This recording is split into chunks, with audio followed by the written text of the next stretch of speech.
आज की हमारी कहानी का शीर्षक है गूंगी। कन्या का नाम जब सुभाषिणी रखा गया था तब कौन जानता था कि वो गूंगी होगी। इससे पहले उसकी दो बड़ी बहनों के नाम शुकेशिनी और सुहासिनी के नाम रखे जा चुके थे। इसी से तुकबंदी मिलाने के हेतु उसके पिता ने छोटी कन्या का नाम सुभाषिणी रख दिया। अब केवल सब उसे सुभा ही कहकर बुलाते हैं। बहुत खोज और खर्च के बाद दोनों बड़ी कन्याओं के हाथ पीले हो चुके थे और अब छोटी कन्या शुभा माता पिता के हृदय के नीरव बोझ की तरह घर की शोभा बढ़ा रही है। जो बोल नहीं सकती वो सब कुछ महसूस कर सकती है। बात सबके समझ में नहीं आती और इसी से शुभा के सामने ही सब उसके भविष्य के बारे में तरह तरह की चिंता फिक्र की बातें किया करते हैं। किंतु स्वयं शुभा इस बात को बचपन से ही समझ चुकी थी कि उसके विधाता के श्राप के वशीभूत होकर ही इस घर में उसका जन्म हुआ है। इसका फल यह निकला कि वह सदैव अपने को सब परिजनों की दृष्टि से बचाए रखने का प्रयत्न करने लगी। वो मन ही मन सोचने लगी कि उसे सब भूल जाए तो अच्छा हो, लेकिन जहाँ पीड़ा है उस स्थान को क्या कभी भूला जा सकता है।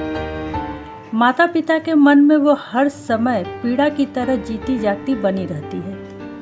विशेषकर उसकी माता उसे अपनी ही किसी गलती के रूप में देखती है, क्योंकि प्रत्येक माता पुत्र की अपेक्षा पुत्री को कहीं अधिक अपने वंश के रूप में देखती है और पुत्री में किसी प्रकार की कमी होने पर उसे अपने लिए मानो विशेष रूप से लज्जाजनक बातें समझती है। शुभा के पिता वाणीकंठ तो शुभा को अपनी दोनों बड़ी पुत्रियों की अपेक्षा कुछ अधिक ही स्नेह करते हैं, पर माता उसे अपने गर्भ का कलंक समझकर उसे उदासीनता ही रहती है। शुभा को बोलने की जबान नहीं है, पर उसकी लंबी लंबी पलकें में दो बड़ी बड़ी काली आंखें अवश्य है और उसके ओठ तो मन के भाव के तनिक से संकेत पर नए पल्लव की तरह काँप काँप उठते हैं। वाणी द्वारा हम जो अपने मन के भाव प्रकट करते हैं उसको हमें बहुत कुछ अपनी चेष्टाओं से गढ़ लेना पड़ता है। बस कुछ अनुवाद करने के समान ही समझिए, और वो हर समय ठीक भी नहीं होता। ताकत की किसी कमी से बधुआ उसने फूल कुछ अनुवाद करने के समान, लेकिन खंजन जैसी आंखों को कभी कुछ भी अनुवाद नहीं करना पड़ता। मन अपने आप ही उन पर छाया डालता रहता है। मन के भाव अपने आप ही उस छाया में कभी विस्तृत होते और कभी सिकुड़ते हैं।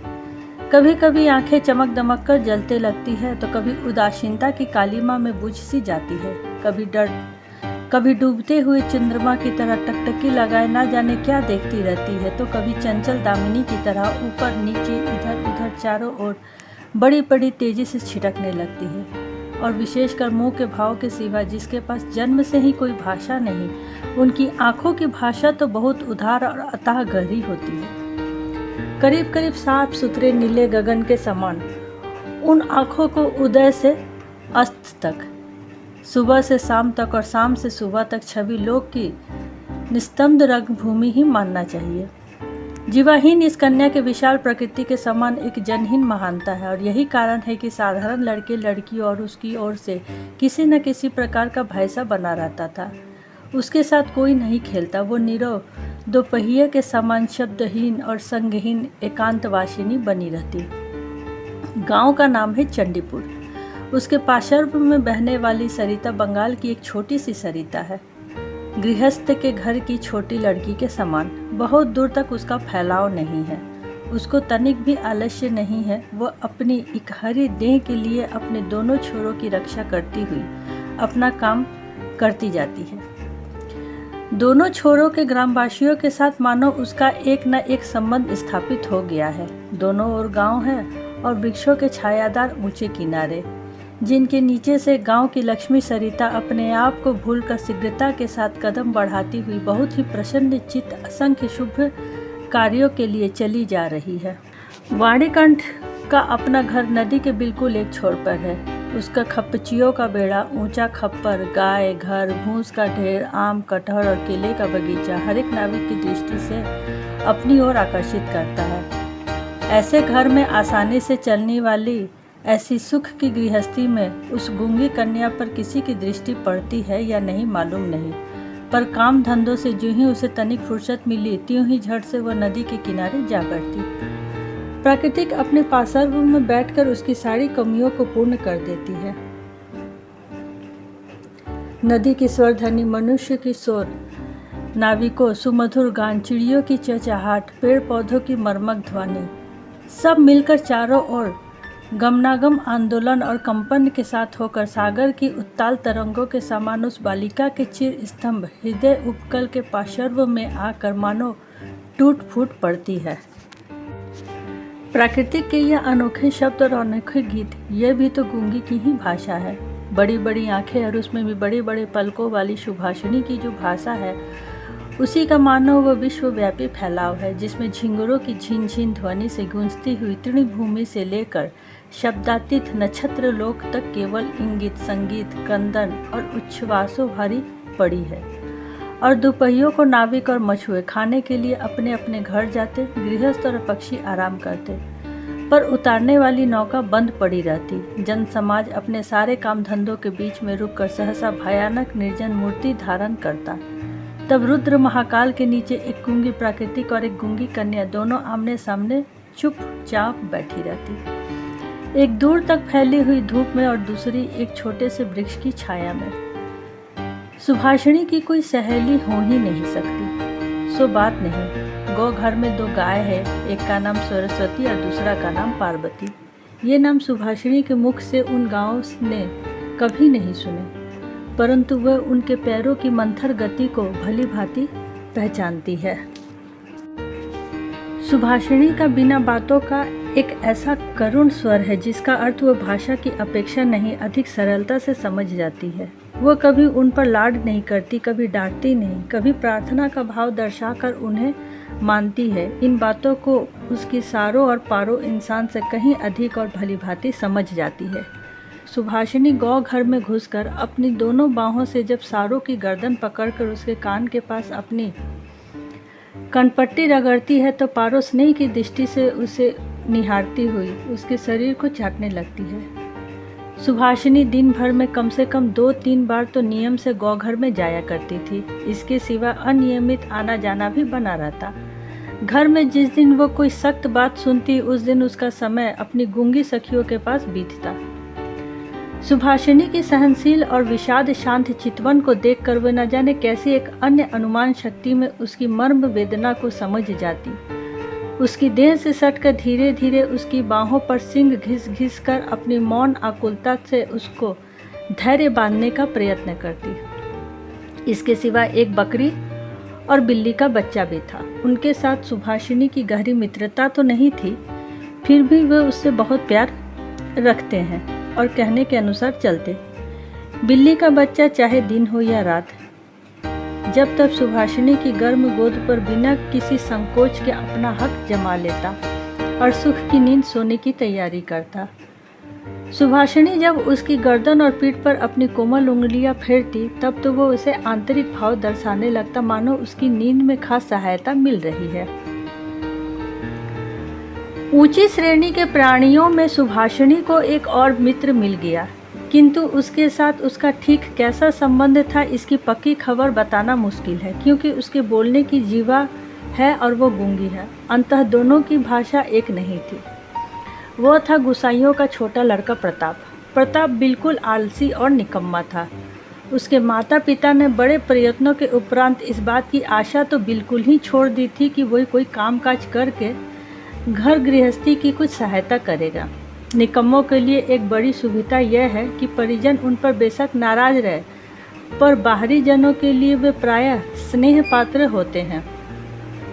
कारण किसी विशेष काम में न फंसे रहने से वे सरकारी मिल्कियत तो बन जाते हैं। नगरों में जैसे घर के पार्श्व में कुछ दूर पर एकाध सरकारी बगीचे का रहना आवश्यक है, वैसे ही गांव में 2-4 निठल्ले निकम्मे सरकारी इंसानों का रहना आवश्यक है। काम धंधे में, हास परिहास में जहाँ कहीं भी एक आध की कमी देखी, वहीं वे चटपट से हाथ के पास ही मिल जाते हैं। प्रताप की विशेष रुचि एक ही है, वो है मछली पकड़ना। इससे उसका बहुत सा समय आसानी के साथ कट जाता था। तीसरे पहर सरिता के तीर पर बधुआ वो इस काम में तल्लीन दिखाई देता और इसी बहाने सुभाषिनी से उसकी भेंट हुआ करती, चाहे किसी भी काम में हो। पार्श्व में एक हमजोली मिलने के मात्र से ही प्रताप का हृदय खुशी से नाच उठता। मछली के शिकार में मौन साथी ही सबसे श्रेयकर माना जाता है। अतः प्रताप सुभाषिनी की खूबी को जानता है और कद्र करता है। यही कारण है कि सब तो सुभाषिनी को शुभा कहते हैं, किंतु प्रताप उससे और भी स्नेह भरकर शुभा को शु कहकर पुकारता। सुभाषिनी इमली के वृक्ष के नीचे बैठे रहती है और प्रताप पास ही जमीन पर बैठा हुआ सरिता जल में कांटा डालकर उसकी ओर निहारता रहता। प्रताप के लिए उसकी ओर से हर रोज एक पान का बीड़ा बंधा हुआ था और उसे वो स्वयं अपने हाथों से लगा कर लाती। शायद बहुत देर तक बैठे बैठे देखते देखते उसकी इच्छा होती कि वो प्रताप की कोई विशेष सहायता करे, उसके किसी काम में सहारा दे। उसके ऐसा मन में आता कि किसी प्रकार से वो बता दे कि संसार में भी वो एक कम आवश्यक व्यक्ति नहीं, लेकिन उसके पास ना तो कुछ करने को था और ना ही कुछ कह सकती थी। तब वो मन ही मन भगवान से ऐसे अलौकिक शक्ति के लिए विनती करती कि जिससे वो जादू मंत्र से चट से कोई ऐसा चमत्कार दिखा सके जिसे देखकर प्रताप दंग रह जाए और कहने लगे, अच्छा सु, ये करामत मुझे क्या पता था। मान लो सुभाषिनी यदि जलपरी होती और धीरे धीरे जल में से निकलकर सर्प के माथे की मणि घाट पर रख देती और प्रताप अपने उस छोटे से धंधे को छोड़कर मणि को पाकर जल में डुबकी लगाता और पाताल में पहुंचकर देखता कि रजत प्रसाद में स्वर्ण जड़ित सैया पर कौन बैठी है, और आश्चर्य से मुंह खोलकर कहता, अरे ये तो अपनी वाणीकंठ के घर की वो गूंगी छोटी कन्या शु है, मेरी सु। आज मणियों से जटित गंभीर निशब्द पातालपुरी की एकमात्र जलपरी बन बैठी है। तो क्या ये बात हो ही नहीं सकती? क्या यह नितांत असंभव है? वास्तव में कुछ भी असंभव नहीं, लेकिन फिर भी सुप्रजा शून्य पातालपुरी के राजघराने में जन्म न लेकर वाणीकंठ के घर में पैदा हुई है, और इसीलिए वो आज गुसाइयों के घर के लड़के प्रताप को किसी प्रकार के आश्चर्य से अचंभित नहीं कर सकती। सुभाषिनी की अवस्था दिन प्रतिदिन बढ़ती ही जा रही है। धीरे धीरे मानो वो अपने आप को अनुभव कर रही है, मानो किसी एक पूर्णिमा को किसी सागर से एक ज्वार सा आकर उसके अंतराल को किसी एक नवीन अनिवर्षिता चेतना शक्ति से भर भर देता है। वो मानो वो अपने आप को देख रही है, अपने विषय में कुछ सोच रही है, कुछ पूछ रही है, लेकिन कुछ समझ नहीं पाती। पूर्णिमा की गाढ़ी रात्रि में उसने एक दिन धीरे से कक्ष के झरोखे को खोलकर देखा कि संपूर्ण प्रकृति भी उसके समान सोती हुई दुनिया पर अकेली बैठी हुई जाग रही है। वह भी यौवन के उन्माद से, आनंद से, विषाद से, असीम नीरवता की अंतिम परिधि तक, यहाँ तक कि उसे भी पार करके चुपचाप स्थिर बैठी है। एक शब्द भी उसके मुंह से नहीं निकल रहा, मानो इस स्थिर निस्तंभ प्रकृति के एक छोर पर उसने भी स्थिर और उससे भी निस्तंभ एक भोली लड़की खड़ी हो। इधर कन्या के विवाह की चिंता ने माता पिता बहुत बेचैन हो उठे और गांव के लोग भी यंत्र तंत्र निंदा कर रहे थे। यहाँ तक कि जाति विच्छेद कर देने की भी अफवाह उड़ रही है। वाणीकंठ की आर्थिक दशा वैसी अच्छी नहीं है, खाते पीते आराम से है और इसी कारण इनके शत्रुओं की भी गिनती नहीं है। स्त्री पुरुषों में इस बात पर बहुत कुछ सलाह मशवरा हुआ। कुछ दिन के लिए वाणीकंठ गांव से बाहर परदेश चले गए। अंत में एक दिन घर लौटकर पत्नी से बोले, चलो कलकत्ते चले। कलकत्ता गमन की तैयारी पूरे जोर शोर से होने लगी। कोहरे से ढके हुए सवेरे के समान सुबह का सारा अंतःकरण अश्रुओं की भाप से ऊपर तक भर आया। आशंका से भयभूत होकर वो कुछ दिनों तक मूक पशु की तरह लगातार अपने माता पिता के साथ रहती और अपने बड़े बड़े नेत्रों से उनके मुख की ओर देखकर मानो कुछ समझने का प्रयत्न किया करती, पर वो उसे कोई भी बात समझाकर बताते ही नहीं थे। इसी बीच एक दिन तीसरे पहर तट के समीप मछली का शिकार करते हुए प्रताप ने हंसते हंसते पूछा, क्यों रे सु, मैंने सुना है कि तेरे लिए वर मिल गया है, तू विवाह करने कलकत्ता जा रही है, देखना कहीं हम लोगों को भूल मत जाना। इतना कहकर वो जल की ओर निहारने लगा। तीर से घायल हिरनी जैसे शिकारी की ओर ताकती है, आंखों ही आंखों में वेदना प्रकट करती हुई कहती रहती है, मैंने तुम्हारा क्या बिगाड़ा था। सुबह ने लगभग वैसे ही प्रताप की ओर देखा। उस दिन वो वृक्ष के नीचे नहीं बैठी। वाणीकंठ जब बिस्तर से उठकर धूम्रपान कर रहे थे, सुबह उनके चरणों के पास आकर बैठकर उनके मुख की ओर देखती हुई रोने लगी। अंत में बेटी को ढाढ़स और सांत्वना देते हुए पिता ने सूखे हुए कपोलों पर अश्रु की 2 बूंदें लुढ़क पड़ी। कलकत्ता जाने का शुभ मुहूर्त है। सुबह ग्वाल घर में अपनी चिर संगिनियों से विदा लेने के लिए गई। उनके अपने दोनों हाथ से खिलाकर गले में बांह डालकर वो अपनी दोनों आंखों से खूब जी भर कर उनसे बात करने लगी। उनको दोनों नेत्र अश्रुओं के बांध को रोक न सकी। उस दिन शुक्ल द्वादशी की रात थी। सुबह अपनी कोठरी से निकलकर उसी जाने पहचाने सरिता के तट के कच्चे घाट के पास घास पर अधलेटी हुई, मानो वह अपनी और अपनी गूंगी जाति की पृथ्वी माता से अपनी दोनों बाहों को लिपट कर कहना चाहती है, तू मुझे कहीं के लिए विदा मत कर माँ, मेरे समान तो तू अपनी बाहों से पकड़ रख, कहीं मत विदा कर। कलकत्ते के किराए के मकान में एक दिन सुबह की माता ने उसे वस्त्रों से खूब सजा दिया, कसकर उसका जूड़ा बांध दिया, उसमें जरी का फीता लपेट दिया, आभूषणों से लाद कर उसके स्वाभाविक सौंदर्य को भरसक मिटा दिया। सुबह के दोनों नेत्र अश्रुओं से गीले थे। नेत्र कहीं सूख न जाए इसी भय से माता ने उसने बहुत समझाया बुझाया और अंत में फटकारा भी, पर अश्रुओं ने फटकार की कोई परवाह न की। उसी दिन कई मित्रों के साथ वो कन्या को देखने के लिए आया। कन्या के माता पिता चिंतित, शंकित और भयभीत हो उठे, मानो देवता स्वयं बलि के पशुओं को देखने आए हों। अंदर से बहुत डांट फटक कर बताकर कन्या के अश्रुओं की धारा को और भी तीव्र रूप देकर उसे निरीक्षकों के सम्मुख भेज दिया। निरीक्षकों ने बहुत देर तक देखभाल के उपरांत कहा, ऐसी कोई बुरी भी नहीं है। विशेषकर कन्या के अश्रुओं को देखकर वो समझ गए कि इसके हृदय में कुछ दर्द भी है, और फिर हिसाब किताब लगाकर देखा कि जो हृदय आज माता पिता के विक्षोभ की बात सुनकर इस प्रकार द्रवित हो रहे हैं, अंततः में कल उन्हीं के काम वो आएगा। सीप के मोती के समान कन्या के आंसुओं की बूंदें उसका मूल्य बढ़ाने लगी। उसकी ओर से एक और कुछ कहना ही नहीं पड़ा। पात्र देखकर खूब अच्छे मुहूर्त में सुबह का विवाह संस्कार हो गया। गूंगी कन्या को दूसरे के हाथ सौंपकर माता पिता अपने घर लौट आए, और तब कहीं उनकी जातीय परलोक की रक्षा हो सकी। सुबह का पति पक्षा की ओर नौकरी करता है। विवाह के उपरांत शीघ्र ही वो पत्नी को लेकर नौकरी पर चला गया। 1 सप्ताह के अंदर ससुराल के सब लोग समझ गए कि बहू गूंगी है, पर इतना किसी ने ना समझा कि इससे उसमें उसका क्या दोष है। उसने किसी के साथ विश्वासघात नहीं किया। उसके नेत्रों ने सभी बात कह दी थी, किंतु कोई उसे समझ ना सका। वो चारों ओर निहारती रहती, उसे अपने मन की बात कहने की भाषा ना मिलती जो गूंगे की भाषा समझते थे, उसके जन्म से परिचित थे। वे चेहरे उसे यहाँ दिखाई ना देते। कन्या के गहरे शांत अंतःकरण में असीम अवज्ञ कदंत्र ध्वनित हो उठा, और सृष्टिकर्ता के सिवा और कोई उसे सुन नहीं सका। सब कुछ समझ बूझने के बाद उसके पति अब की बार अपनी आँखों और कानों से ठीक प्रकार परीक्षा लेकर बोलने वाली कन्या को ब्याह लाया।